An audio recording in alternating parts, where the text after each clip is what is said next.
Quem tiver a Bíblia, puder abrir, vamos abrir a Bíblia lá em 1 Reis 18. Algum tempo depois, no terceiro ano da seca, o Senhor Deus disse a Elias: vai e apresenta-se ao rei Acabe, pois eu vou mandar chover. Então Elias saiu para se apresentar a Acabe. A falta de alimentos era muito grande em Samaria, e por isso Acabe mandou chamar Obadias, o administrador do palácio. Obadias era um fiel adorador do Senhor Deus, e quando Jezabel estava matando os profetas do Senhor, Obadias escondeu 100 profetas em 2 grupos de 50 em cavernas e providenciou comida e água para eles.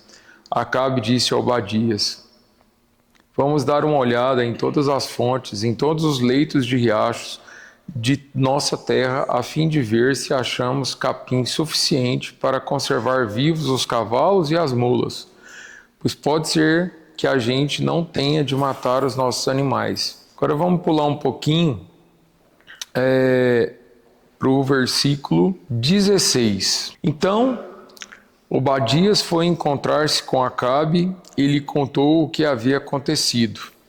Aí Acabe saiu para se encontrar com Elias. Quando viu o profeta, Acabe disse: então é você que está aí, você, o maior criador de problema de Israel. O profeta Elias, se você for ver na Bíblia, diferente do Eliseu, ele não teve um chamado. Nós vimos semana passada, quem estava aqui, que Eliseu teve um chamado. Elias passou, encontrou Eliseu. Eliseu era um agricultor, jogou uma capa sobre ele. Eliseu põe fogo nos carros de bois que ele tinha, mata os bois, dá a comida, despede dos pais e segue Elias. Elias não teve esse chamado propriamente dito. A Bíblia fala, já apresenta ele chegando diante do Acabe e falando para Acabe: olha, pelo que você tem feito, pelo que tem acontecido em Israel, não vai ter nem orvalho, nem chuva. Então não tem uma outra descrição sobre Elias antes disso, se você for ler na Bíblia. Elias já chega diante do rei, né? Quer dizer, nunca ninguém tinha ouvido falar dele, e já chega e fala para o rei o que o Senhor Deus tinha mandado ele falar: não vai ter orvalho, não vai ter chuva. Se você começar a entender isso, por que isso acontece? Porque num capítulo antes, quando o pai de Acabe morre, a Bíblia fala que em todo Israel, nunca antes de Acabe, teve um rei que foi tão mal contra os propósitos de Deus, tão insubordinado ao que Deus queria e ao que Deus fizesse. Foi o pior rei em insubordinação. A Bíblia fala isso no capítulo anterior. E logo posteriormente Elias chega e fala: olha, não vai chover, não vai ter nem orvalho. E aí ao mesmo tempo Deus manda Elias, para que a gente não tenha que ler, mas depois você pode ler lá, está no capítulo 17, Deus manda Elias sair, porque senão Acabe, a hora que visse a profecia cumprir, ia matar Elias como estava matando todos os outros profetas. E aí manda Elias para a beira de um rio, e a seca foi tão grande que chegou uma hora que até o rio que Elias estava secou, né? E aí tem uma outra passagem muito bacana com Elias, que é Elias e a viúva. Muitos aqui conhecem qual que é essa passagem, né? E aí, mais para frente, Deus vira para Elias e fala para ele: volta, chama Acabe e fala para Acabe que agora você vai mostrar quem que sou eu, né? E aí tem aquela outra passagem também, obrigado, meu irmão, muito famosa, que Elias junta aos 400 profetas de Baal e que Elias começa a tirar sarro da cara dos profetas de Baal. Se você for lá, ler lá, for ver lá, tem hora que Elias fala assim: fala mais alto, Baal deve estar dormindo, né?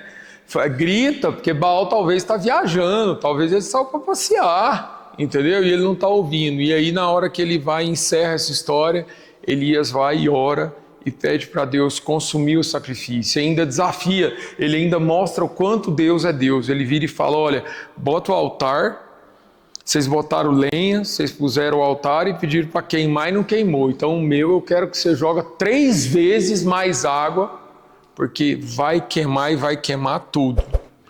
Então, a palavra que eu queria trazer hoje era para a gente entender quão grato era o coração de Elias no primeiro momento. Elias tinha certeza que Deus ia fazer para ele mostrar para o povo quem era Deus. Porque no início, quando Elias chega, Elias pergunta, para o povo, pergunta para o povo, nesse capítulo, se o povo está sabendo, quem é Deus, aonde está Deus? E a resposta que ele tem, ninguém responde. Ninguém responde.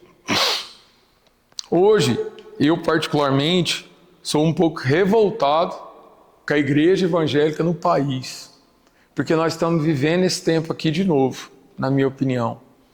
Pastores de grandes igrejas, eu não estou falando da nossa igreja, mas pastores que têm grandes lideranças no país, muitas vezes eles se calam diante desse reinado que nós estamos tendo aqui de Acabe no nosso país.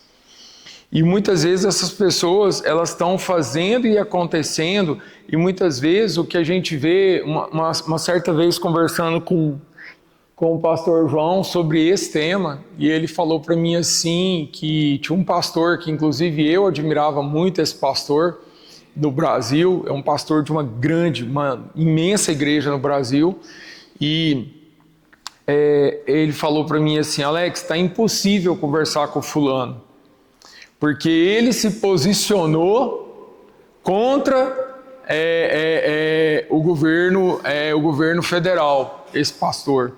Aí eu falei, é mesmo? E agora? O que aconteceu? Não, agora ele anda de segurança, carro blindado e ninguém pode chegar perto dele. A Bíblia não ensina isso. O que a Bíblia ensinou foi que Obadias, se você for ler esse capítulo aqui, a hora que ele topa com Elias, Elias fala para ele assim: manda falar para o Acabe que eu quero falar com ele. Obadias vira e fala assim: Elias, eu não vou não, porque se eu for, só de eu falar para ele que ele vai te encontrar, e de repente Deus manda você sumir, ele me mata. Mas o que Elias falou? Não. Foi o Senhor que me mandou falar com ele. Manda falar para ele que eu quero ver ele. E aí, o que eu vejo? Eu vejo que o que a gente vê acontecer hoje, não acontece hoje não, meus irmãos. Acontece há muitos anos. Olha isso aqui. Quando viu o profeta, Acabe disse: então é você que está aí. Você, o maior criador de problemas de Israel. Mas o que a Bíblia diz lá atrás, que eu falei para vocês? Que na verdade a Bíblia relata que Acabe foi o pior rei que existiu em Israel em questão de desobediência, em questão de pecado, em questão de adultério espiritual. Acabe foi além do que os mais, porque Acabe casou com uma mulher que era extremamente endemoniada e mandou erguer 2 postes ídolos e fez Israel adorar aqueles postes ídolos, senão faria o quê? Mataria. Então nós estamos vivendo a mesma coisa. Aí o que Elias respondeu? Você e o seu pai, que são criadores de problema, pois abandonaram os mandamentos do Senhor Deus e adoraram imagens de Baal.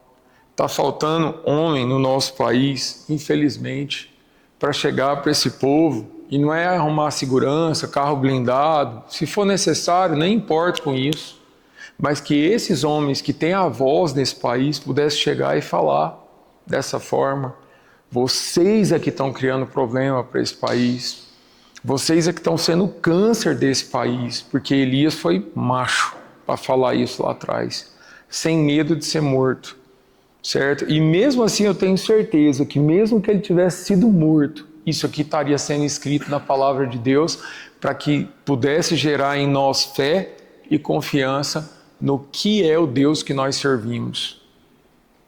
Mas enquanto nós nos posicionarmos como muitas vezes a igreja evangélica tem se posicionado, nós vamos acabar não adorando os postes ídolos, mas muitas vezes, em muitos momentos, concordando com tudo que nós temos vivido nesse país. Porque nunca na minha história, eu tenho 46 anos, eu nunca vi tanta idolatria E eu nunca vi tanta imundícia como nós estamos vendo. E ninguém está fazendo nada. Porque o mesmo Baal lá que Elias condenou é o mesmo Baal que está aqui agora. Baal tem muito a ver com a questão da roubalheira, da prostituição, do dinheiro fácil. E é isso que tem acontecido. E aí, por fim, olha só, Elias chega perto do povo e disse: até quando vocês vão ficar em dúvida sobre o que vão fazer? Se o Senhor Deus, adorem o Senhor, e se Baal é Deus, adorem a Baal. Porém, o povo não respondeu nada. Está na Bíblia. Isso está lá no capítulo 1 Reis 18, versículo 21.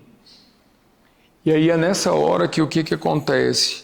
Elias ora e o Senhor vem, joga fogo do céu, consome o sacrifício e o fogo queima muito mais do que deveria queimar.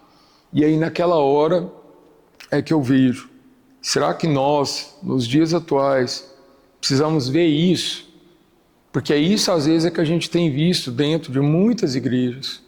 Nós precisamos às vezes de um pastor que às vezes, muitas vezes, nós ficamos pedindo, eu já conversei com várias pessoas aqui, às vezes eu fico vendo isso. Às vezes a gente vê isso. O culto lota, transborda. Às vezes, quando nós temos um pastor que é um showman, que é um coach.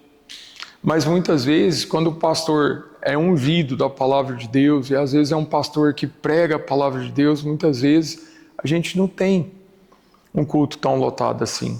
Porque constrange. Porque fala o que desagrada, porque fala a verdade, porque não prega a palavra, porque prega a ilusão.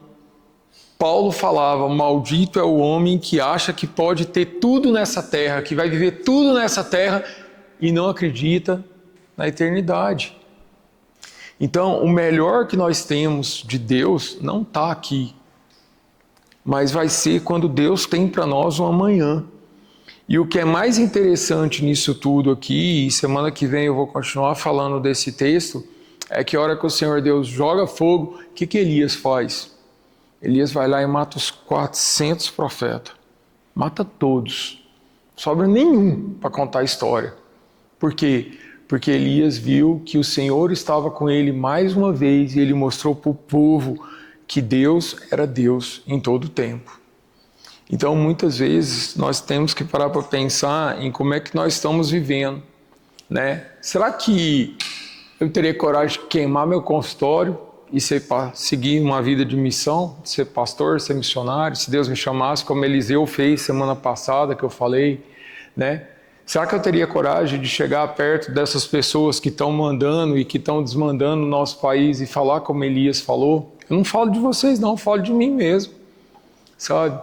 Até onde está a nossa fé, até onde está a nossa gratidão de saber que Deus é Deus, que o nosso Deus é fiel, que o nosso Deus não nos abandona, que o nosso Deus tem o melhor para nós. Então que nós possamos todos os dias da nossa vida entender que o mesmo Deus que lá atrás falou com Abraão, que lá atrás falou com Moisés, que libertou o povo, né? Que lá atrás urgiu Davi. A Bíblia fala desse jeito: Davi nunca pecou, exceto pelo pecado com Urias. E mesmo assim o Senhor chama ele de homem segundo o coração de Deus. O rei Asa, no mesmo livro dos reis, era descendente de Davi. E muitas vezes Deus honrou o rei Asa, na Bíblia fala, por referência a Davi, pelo que Davi tinha feito. Então muitas vezes nós temos que pensar isso, até onde nós podemos ser motivação para o Senhor, para que o Senhor honre a nossa família, honre os nossos descendentes, porque no mesmo lugar que está contando que Deus honrou o rei Asa, está contando também que Deus destruiu a família inteira de Jeroboão, a família inteira dos outros reis, inclusive que vem a descendência de Acabe, por causa que eles foram contra o que Deus permitia. E muitas vezes, queria terminar falando isso, não é só por nós não falarmos nada que nós estamos posicionados com o Senhor, mas a nossa omissão também gera essa situação de não posicionamento diante de Deus. A nossa omissão gera o nosso posicionamento diante de Deus. Eu sou perito federal, eu faço perícias para a Justiça Federal em vários estados do país. E muitas vezes eu vejo pessoas que chegam diante de mim na perícia sem necessidade de um benefício e falam para mim assim: o senhor tem que me ajudar com esse benefício, porque senão só tem a Bolsa Família. Para quem está vivendo realmente uma situação de miséria, de necessidade, eu não discordo de programa social. Mas eu acho que desde que a pessoa seja capaz mentalmente, ela é capaz de lutar pela sua sobrevivência. E nós estamos vivendo um país, existem estados com cidades no Brasil, pasmem vocês, que 98% da população já vive de bolsa ou benefício. 98%. E isso é o que o país quer atualmente. Sabe por quê? Porque aí vai ficar igual quando era no tempo de Acabe. Ou você faz do nosso jeito, ou você passa fome, ou você morre, ou você vai ser perseguido. E nós, como igreja evangélica do país, nós temos um poder imenso de se posicionar. Mas muitas vezes, quando nós nos calamos, nós estamos indo como cordeiro para um matadouro e com certeza não estamos agradando ao Senhor. Então, a falta de posicionamento, ela é tão pecado quanto o posicionamento contrário, quando nós sabemos que aquele posicionamento é errado. Elias não teve medo, nem Eliseu teve medo de posicionar sempre diante do que Deus e diante do que o Senhor desejava para a vida deles. Que nós possamos orar para ter misericórdia do nosso povo, do nosso país, porque o povo está como ovelha para matadouro. Se você ganhou lá o seu benefício, a sua bolsa XYZ, está aí.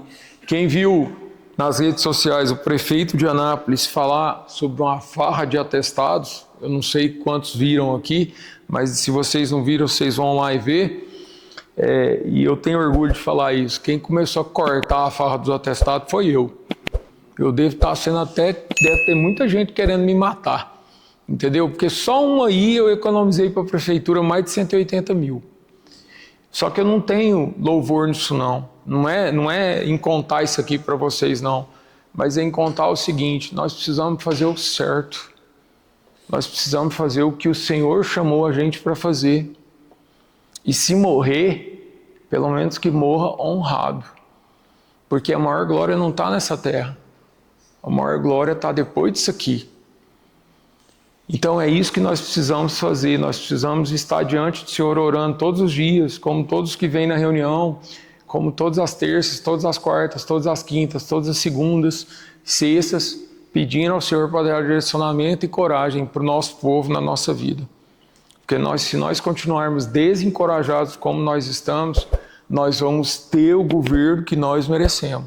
Isso também está na Bíblia. Não está fora dela. Então, em nome de Jesus, que o Senhor possa dar em nós a intrepidez e um coração certo, como Elias teve, como Eliseu teve. E quando a gente estiver passando uma luta, nós entendermos como Eliseu orou e pediu para ver o exército do Senhor, para o servo dele ver, né? Porque ele já estava vendo. E o servo dele viu o exército que estava lá para proteger os dois.